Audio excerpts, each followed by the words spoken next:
Hi, and welcome to the Teaching Corner. Today we're going to talk about working memory. We've been talking about executive functioning skills, and working memory is probably the one that most of our students have the most difficulty with. I one time had working memory explained to me as counter space.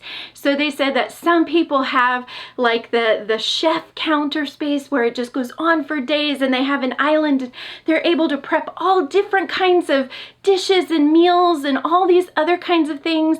The vast majority of us have just a regular kitchen countertop and probably not even an island where we might be able to do a couple of things at the same time.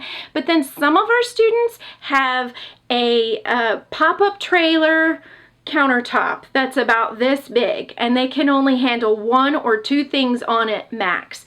So one of the major ways that we can help students with this is by providing them with some memory tools. And another thing that we can do too for tests, one of the things I tell students all the time, like on a math test, is to literally throw up on the test. So on the top of the test, I say, write down your formulas, write down your mnemonics, write down your memory tools that we've talked about in class, so that when it's time to manipulate those things and actually use them, you've taken that knowledge out of your head and put it on paper. So now you don't have to keep it in your memory. You can see it. It may even be like for some students where we give them a multiplication chart so they can find those if it's like a 2 and 3 step word problems that they're doing on their test, and it's just way too much information for them to try to remember while they're trying to manipulate all those things.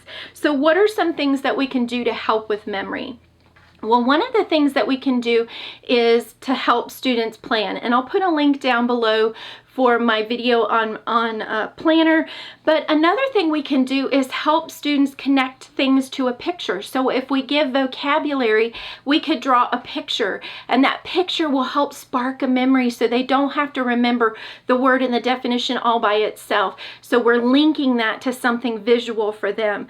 Something else that we can do is use different kinds of graphic organizers, whether it's a Venn diagram to show comparisons, how things are alike and how things are different, or whether it's an organizer for writing a paragraph.